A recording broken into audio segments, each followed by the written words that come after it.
Em algum lugar sobre um território em conflito, a defesa aérea encara uma matemática brutal. Disparar um míssil de $500 mil para destruir um drone que custa menos que um carro popular. Repita isso dezenas de vezes por noite, e o inimigo não precisa mais nem acertar o alvo.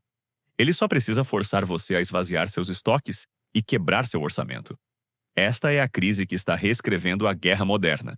E a resposta não é um caça de sexta geração ou uma arma laser experimental. A resposta é um avião brasileiro turbohélice, que voou pela primeira vez em 1999 para caçar insurgentes na selva. O Embraer A29 Super Tucano está renascendo como o matador de drones mais temido do arsenal moderno. Nos próximos 15 minutos, você vai entender a lógica fria e calculista que torna uma aeronave a hélice a arma perfeita contra a maior ameaça dos céus do século XXI. Vamos detalhar a engenharia, a tática e, o mais importante, a economia que prova porque, às vezes, a arma mais avançada é aquela que você pode se dar ao luxo de manter no ar.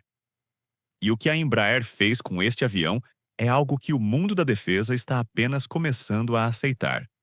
Esqueça a imagem do Super Tucano apenas como um avião de contra-insurgência. A Embraer, respondendo a um problema que atormenta as maiores potências militares do planeta, reinventou sua plataforma mais versátil. Eles não criaram apenas um avião, mas uma solução para um pesadelo logístico e financeiro, transformando um cavalo de batalha confiável em um predador de alta tecnologia. E é por isso que todos, da Ucrânia a Taiwan, estão de olho nele. Para entender por que um avião a hélice se tornou subitamente relevante em uma era de mísseis hipersônicos, você precisa primeiro entender o que torna os enxames de drones tão perigosos. Um drone de ataque de via única, como o Shahed-136 de design iraniano, não é sofisticado. Ele voa a menos de 200 km por hora, navega por GPS e orientação inercial e carrega uma ogiva projetada para detonar no impacto.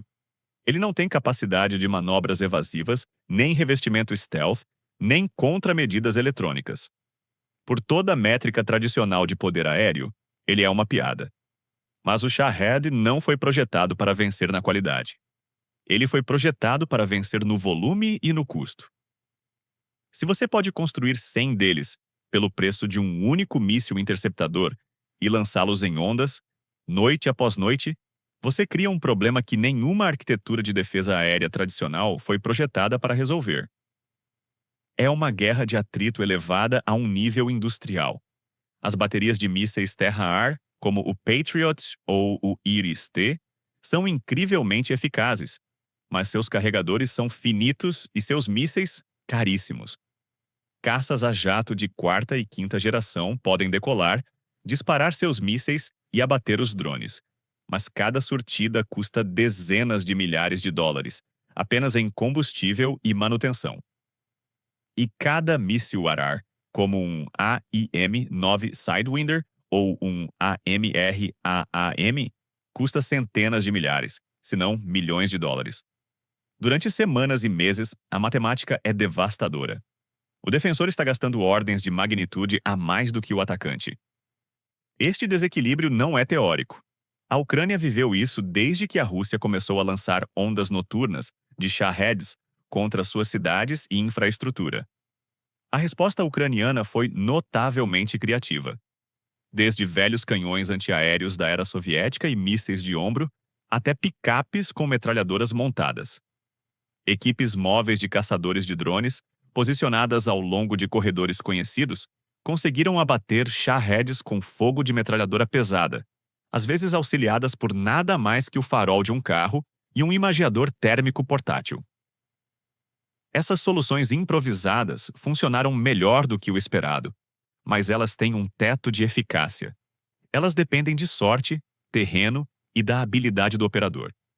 A questão que os planejadores de defesa em todo o mundo começaram a se fazer não era apenas como podemos derrubar esses drones, mas como podemos fazer isso de forma sustentável, noite após noite, sem falir? É exatamente aqui que o Super Tucano entra na equação. Em um mundo obcecado com velocidade e furtividade, Propor um avião turbohélice como solução parece um retrocesso, mas é exatamente o oposto. É uma adaptação genial. O que torna o A-29 uma plataforma tão fraca em um combate ar-ar contra um caça a jato.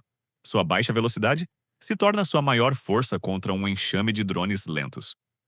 Um caça supersônico como um F-16 ou um Su-27 precisa gerenciar sua energia cuidadosamente para não passar direto por um alvo que voa a 180 km por hora. Sua velocidade mínima de voo controlado, ou stall speed, é perigosamente próxima da velocidade máxima do drone. É como tentar pegar uma tartaruga com um carro de Fórmula 1. Você consegue, mas é ineficiente e desajeitado. O Super Tucano, por outro lado, pode voar confortavelmente a velocidades baixas por horas a fio. Sua velocidade de patrulha é o ambiente natural do drone. Ele pode chegar em uma área, diminuir a velocidade e permanecer em estação, caçando os alvos metodicamente um por um. Sua autonomia é outra peça-chave. Equipado com tanques de combustível externos, o A-29 pode permanecer no ar por mais de 8 horas. Um caça a jato moderno tem uma autonomia em combate de talvez 90 minutos a 2 horas. Isso significa que um único Super Tucano pode patrulhar um corredor de drones por um turno inteiro, o equivalente a 3 ou 4 surtidas de um caça. Menos decolagens, menos pousos, menos desgaste na frota, menos pilotos necessários. A economia começa a fazer sentido antes mesmo de dispararmos uma única bala. Pense nisso por um segundo. A mentalidade da Guerra Fria de ter a plataforma mais rápida e de maior altitude já não resolve todos os problemas. A Embraer entendeu que a nova ameaça exigia persistência e custo-benefício, não apenas performance bruta. Se você está achando essa mudança de paradigma interessante, já deixa o like para fortalecer nosso trabalho de análise de defesa. Mas um avião lento e persistente não é suficiente. Você precisa ser capaz de encontrar e destruir os alvos de forma confiável, especialmente à noite. É aqui que o A-29 se transforma de um simples avião de ataque leve em um caçador de drones de alta tecnologia. O cérebro da operação é a sua suíte de sensores. Montado sob a fuselagem, o Super Tucano carrega uma torre eletroóptica e infravermelha, ou FLIR. Essa pequena esfera contém câmeras de alta definição e sensores térmicos que podem detectar a minúscula assinatura de calor de um motor de drone a quilômetros de distância, mesmo na escuridão total ou em mau tempo.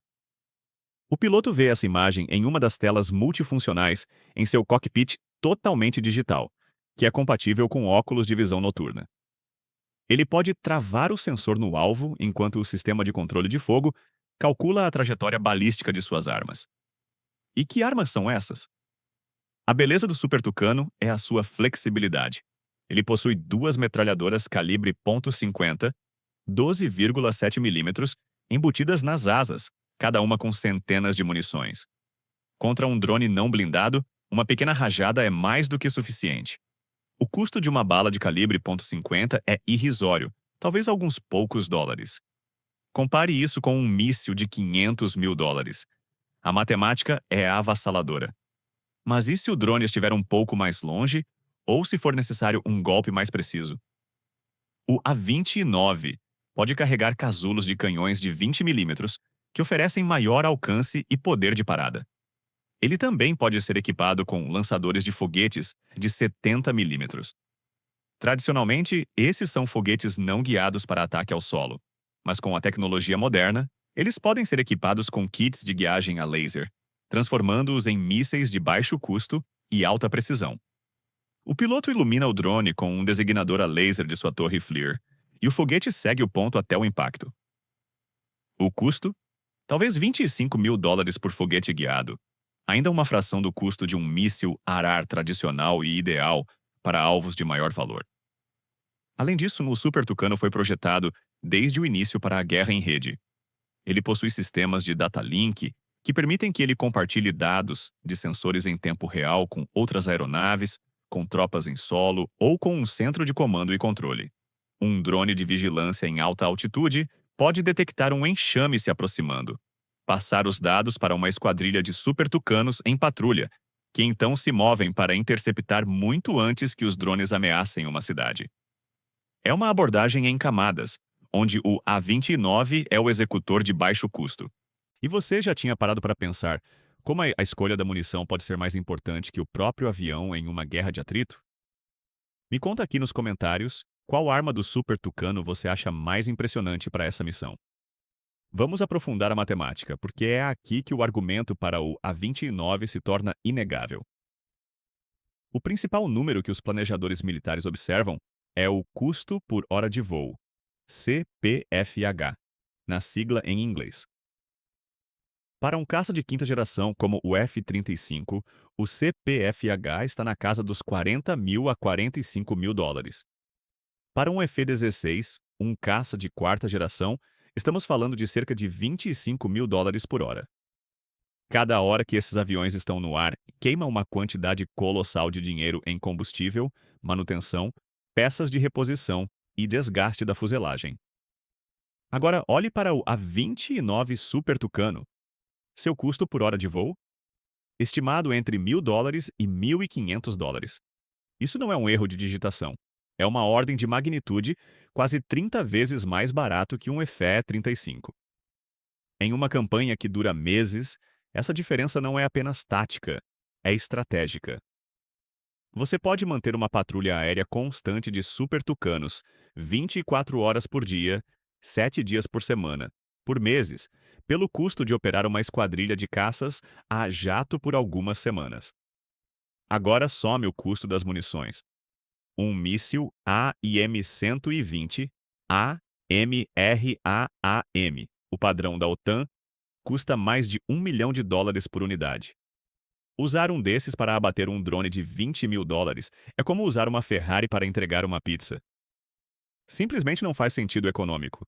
Com o Super Tucano, você está usando munição de metralhadora que custa alguns dólares, ou, no pior caso, um foguete guiado de US$ 25 mil. A proporção de custo atacante versus defensor se inverte completamente. Agora é o atacante que está gastando mais para enviar o drone do que o defensor para abatê-lo. É por isso que a Força Aérea dos EUA, através de seu Comando de Operações Especiais, SOCOM, já opera o Super Tucano. Eles perceberam que para muitas missões em ambientes de baixa ameaça, não faz sentido desgastar seus caças mais caros e avançados. A lógica é exatamente a mesma para a caça aos drones. Esta mudança de mentalidade é o aspecto mais revolucionário. A guerra aérea do futuro não será vencida apenas pela tecnologia mais avançada, mas pela combinação mais inteligente de plataformas. Caças de sexta geração protegerão o espaço aéreo contra ameaças de ponta, como caças inimigos e bombardeiros, enquanto plataformas de baixo custo e alta eficiência, como o Super Tucano, farão o trabalho sujo de lidar com a ameaça assimétrica, barata e numerosa dos drones. O reconhecimento do Super Tucano como um drone killer não é apenas teórico ou uma proposta da Embraer.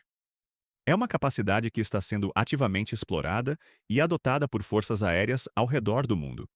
Mais de 15 nações já operam o A-29 e a sua reputação de robustez, confiabilidade e baixo custo operacional o torna a escolha ideal para países que não podem arcar com frotas de caças de última geração.